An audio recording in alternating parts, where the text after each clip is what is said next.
Hey y'all, Ree Drummond here. Today I'm so excited to share with you one of my absolute favorite things to do in the kitchen, baking bread. But not just any bread, we're diving into the world of Amish bread making. This is a tradition that has been passed down through generations and it's something truly special. You know I love my kitchen, it's my sanctuary, my happy place, and there's something so comforting about the process of baking bread.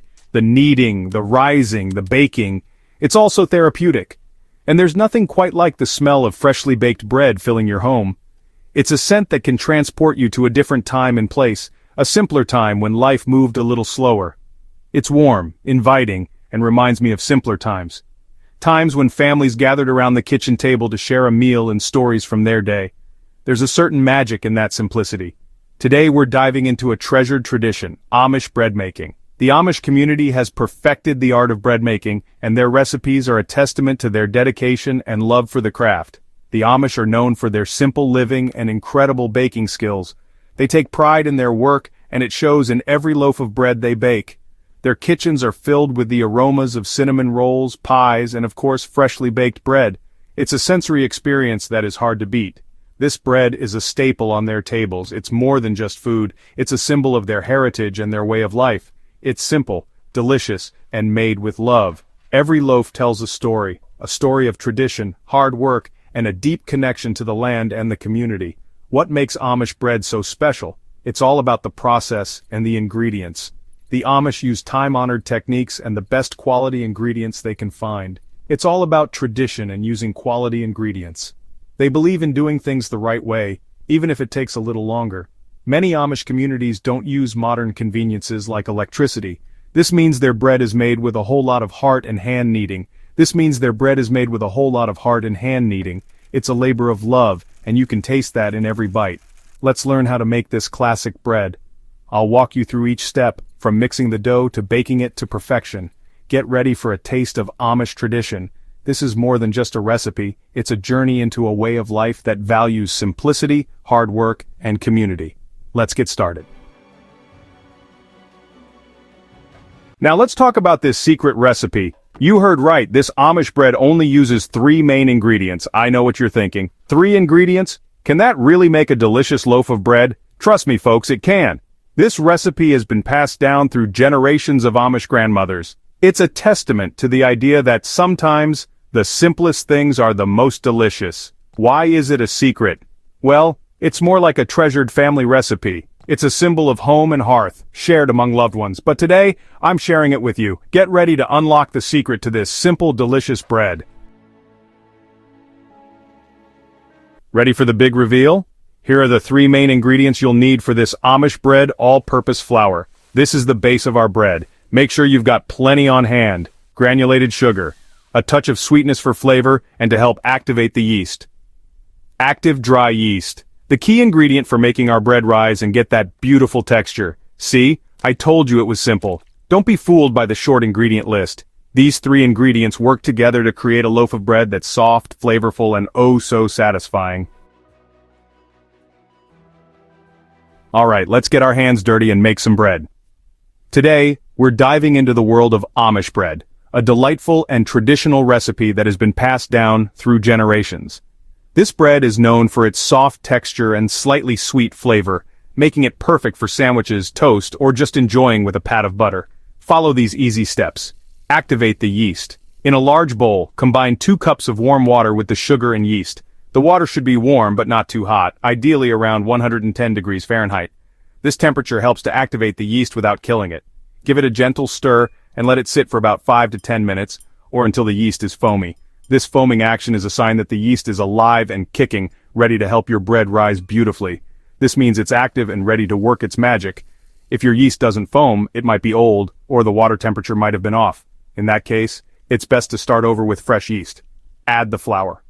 Gradually add 6 cups of flour to the yeast mixture, stirring with a wooden spoon until a shaggy dough forms. It's important to add the flour slowly to ensure it incorporates well and doesn't form lumps. Knead the dough. Turn the dough out onto a lightly floured surface and knead for about 8 to 10 minutes. Kneading helps to develop the gluten in the flour, which gives the bread its structure and chewiness. You want the dough to become smooth and elastic. If the dough is too sticky, you can add a little more flour, but be careful not to add too much as it can make the bread dense. First rise. Place the dough in a greased bowl, turning to coat all sides. This helps prevent the dough from sticking to the bowl as it rises. Cover the bowl with a clean kitchen towel and let the dough rise in a warm place for about an hour or until doubled in size. A warm, draft-free area is ideal for this step. Shape and second rise. Punch down the dough to release any air bubbles. This step is crucial as it helps to create a finer crumb in the finished bread. Divide the dough in half and shape each half into a loaf. You can shape the loaves by rolling the dough into a rectangle and then rolling it up tightly, pinching the seams to seal.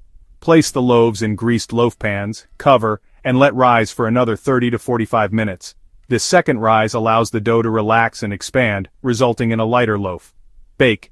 Preheat your oven to 350 degrees Fahrenheit. Preheating ensures that the oven is at the right temperature when you put the bread in, which is crucial for proper baking. Bake the loaves for 30 to 35 minutes or until golden brown and sound hollow when tapped on the bottom.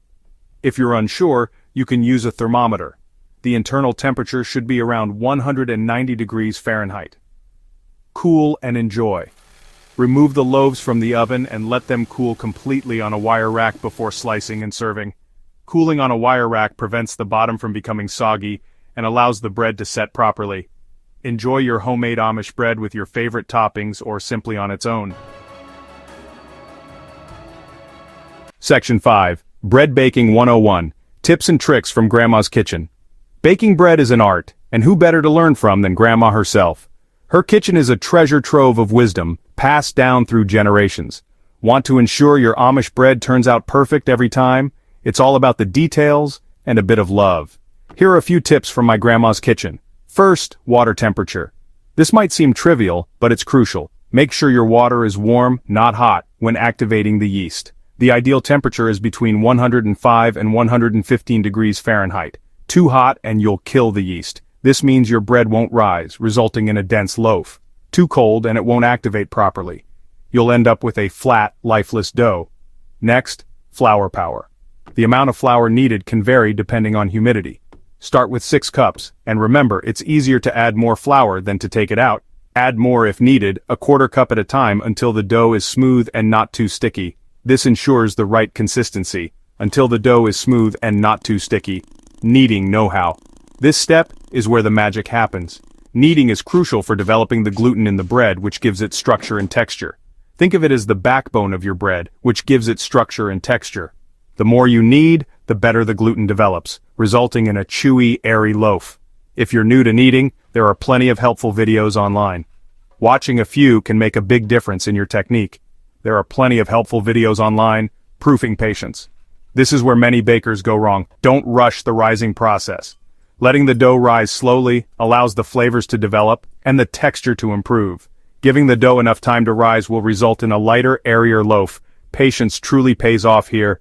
And finally, golden brown goodness. The finishing touch that makes your bread look as good as it tastes.